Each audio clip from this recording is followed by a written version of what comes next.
The internet has long ago reached the level of being critical to businesses. Well, those same technologies in today, like what y'all have experienced with the corona, are now essential for society to continue to function in social distancing and quarantine. Back in 1974, did you guys ever envision playing such a critical role in society like this? Well, probably not. Remember that our motivation at that time was to design a technology that would serve the Defense Department for command and control. Interestingly, that meant video and voice and data and so on, which we all today take advantage of just as we are right this moment. The second observation, though, is that even then, we had several years of experience with the ARPANET, which is the predecessor of Packet Switch Network, and demonstrated the utility of packet switching for computer communication. And even then, in that general, not 74, but in the later 1970s, we were experimenting with packet voice and packet video. Not very much of it because the data rates were not sustainable. The backbone data rate of the ARPANET was 50 kilobits a second. Can't get a lot of video down that path.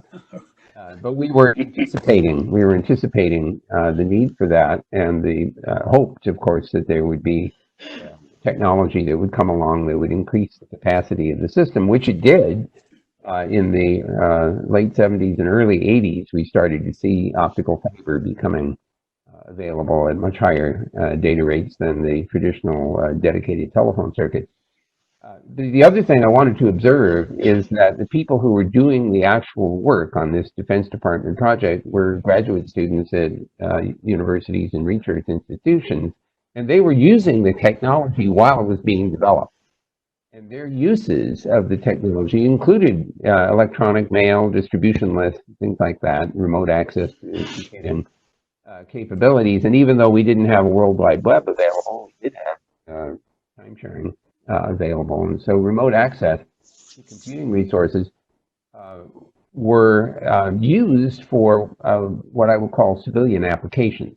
Now, keep in mind that during that period of time, or certainly anyway in the early 1980s, bulletin board systems were popular in the general public before any of them had access to the internet, which doesn't really occur until the very late 1980s and early 1990s, and then reached something of a crescendo in the mid-1990s as the World Wide Web becomes more widely available, and Netscape Communications goes public, and the stock goes through the roof, the boom is on.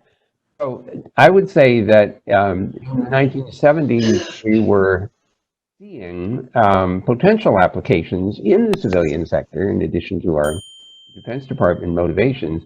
But I don't think that we could have imagined, or we certainly would not have claimed, that the system as it existed then would be suitable for putting half the world's population online.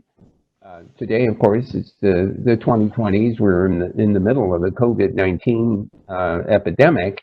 We're forcing people onto the internet in order to achieve this separation. Work from home is becoming more common. And so the internet has managed to sustain this increased demand, which is pretty satisfying when you think about it.